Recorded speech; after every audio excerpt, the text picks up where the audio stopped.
Hello and welcome everybody. When the Messenger immigrated from Mecca to the Medina, there were three Jewish tribes in the Medina. They are Banu Nadir and Banu Qaynuqa and Banu Qurayda. These are tribes that have been in the Medina for hundreds of years. When the Messenger came to the Medina, he approved an agreement with this tribe that no one attacks the other. Banu Nadir and Banu Qaynuqa then broke the deal between them and the Prophet for trivial reasons. They were evacuated and their money and them houses were seized. Banu Nadir's story is found in the Quran. He named a whole chapter after them. Chapter 59, Surah Al-Hashr, verse 2 to 6 said, He is the one who expelled the disbeliever from the people of the book from their homes for their first punishment ever. You never thought they would go, and they thought their stronghold would put them out of Allah's reach. But the decree of Allah came upon them from where they never expected, and He cast horror into their hearts. So they destroy their houses in their own hands and the hands of the believer. So take a lesson from this, O people of insight. Had Allah not decreed exile for them, He would certainly punish them in this world, and in the hereafter they will suffer the punishment of the fire. This is because they define Allah and His Messenger, and whoever define Allah, then Allah truly severe in the punishment. Whatever palm tree you cut down or you left standing intact, it was all by Allah's will. So He might disgrace the rebellious. As for the gain that Allah has turned over to His Messenger, from them you did not ever spurs on any horse or camel or such a gain. I did mention this story why the Messenger expelled Banu Nadir in my last video of the assassination of Ka'b ibn al-Ashraf. As for the story of Banu Qaynuqa, we only have this week's story, so if we don't take it, then there is no other reason why the Prophet expelled the whole tribe of Banu Qaynuqa for. So the story said that a Muslim woman went to the market of the Jew where they were a Jewish people selling the jewelry. So one of them put a stone in the woman's clothes to trip her. When she moved, she get naked. Then the Jew people start laughing at her. And one Muslim man did not like what he see.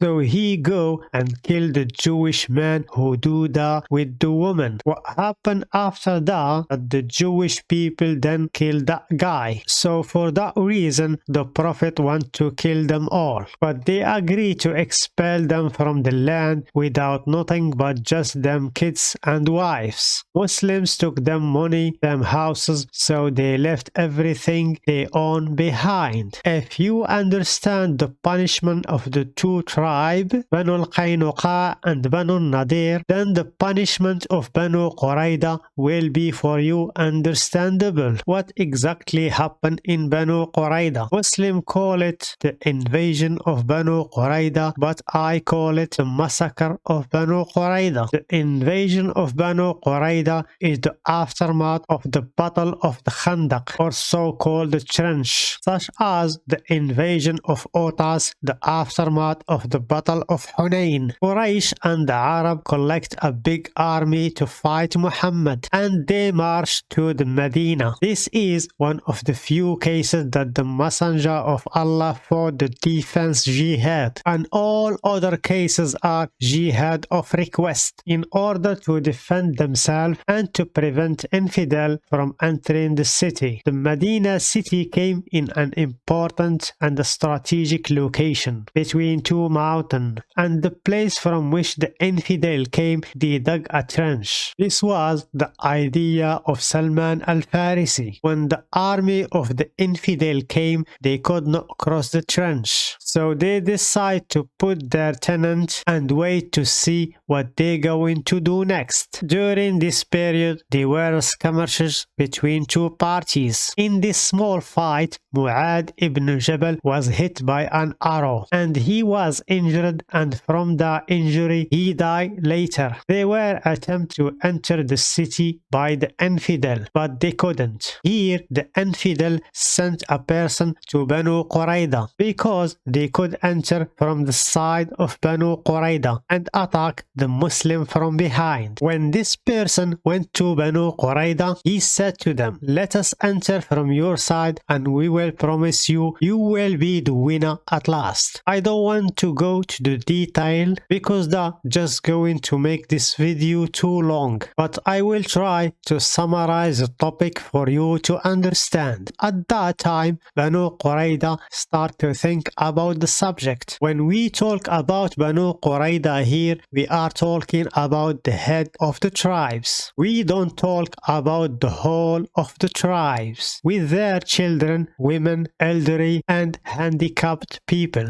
because the polytheists, they could not go and agree with all the tribe, which was numbering about 2,000 people. After this, the news reached the messenger, so he thought for a prank to do to them. So he decided to send a person to plot between the infidels and Banu Qurayda. This person went to Banu Qurayda and told them the infidel will subdue you, and then went to the infidel camps and told them Banu Qurayda will subdue you. The important thing is he cast a doubt between them, so they could not reach an agreement between them. Actually, they could not agree between them. The infidel could not enter from Banu Qurayda side. What happened after is the sandy wind came, which the Muslim call a miracle and believe it is a divine miracle that came to help them. After that, the infidel got tired of waiting and returned home. At that time, the Muslims said, "Praise to be to God, we are being saved and survived." So they put the weapon and start celebrating. At that time, the angel Gabriel came to the messenger. He said, "Did you lay the arm, O messenger?" The messenger replied, "Yes." Gabriel say, "The angel have not put the weapon yet, and I am returning now only from the request of the people." He mean here the angels. "God command you, Muhammad, to march to Banu Qurayda. I am going to shake them and scare them." Then the messenger of God ordered a caller to call in people. Whoever is obedient and listener do not pray the Asr except in Banu Qurayda. Then the messenger take the army to Banu Qurayda and surrounded them and punished them for the intent of treachery. But also nothing happened, and the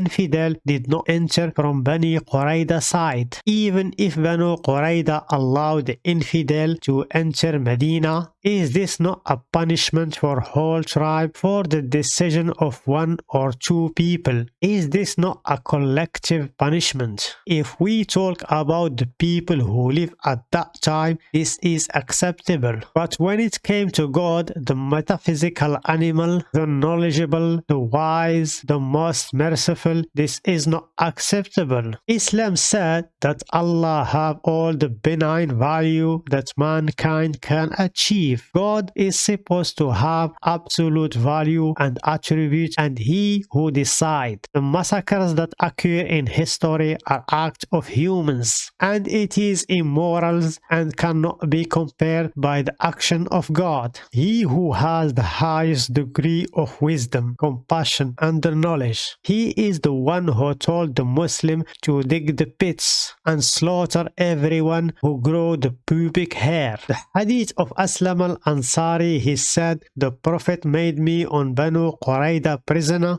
So I looked at the boy's vagina, and if I saw him grow the pubic hair, I struck his neck. And if he didn't grow the pubic hair yet, I made him in the spoil of Muslims." And as well, the authentic hadith by Atiyya al-Quradi, he said, "We were presented to Messenger of God, and he ordered that all of Banu Qurayda male be killed, whoever grew the pubic hair from them. And I was a boy, and they found me that I did not grow, so they let me live. Here the Muslim came and tell you this is not the decision of God, but the decision of Mu'adh ibn Jabal. But they forgot to mention what the Messenger said when Mu'adh ibn Jabal ruled over them. On the authority of Sa'd al-Khudari, he said, the Messenger of God said to Bani Qurayza, get up to your master. Then he went and sat next to the Prophet. So the Prophet said to him, we accept your judgment. Mu'adh ibn Jabal said, I rule over them to kill the fighters, and the others shall be enslaved and captive. The Messenger said, you have ruled on them by the rule of the king, or he said Allah. The Messenger did not say to Mu'adh ibn Jabal, this is your judgment, but he said, you have ruled by the judgment of Allah. This is the rule of Allah, not Mu'adh ibn Jabal. When Israel demolished the Palestinian homes because of a terrorist incident,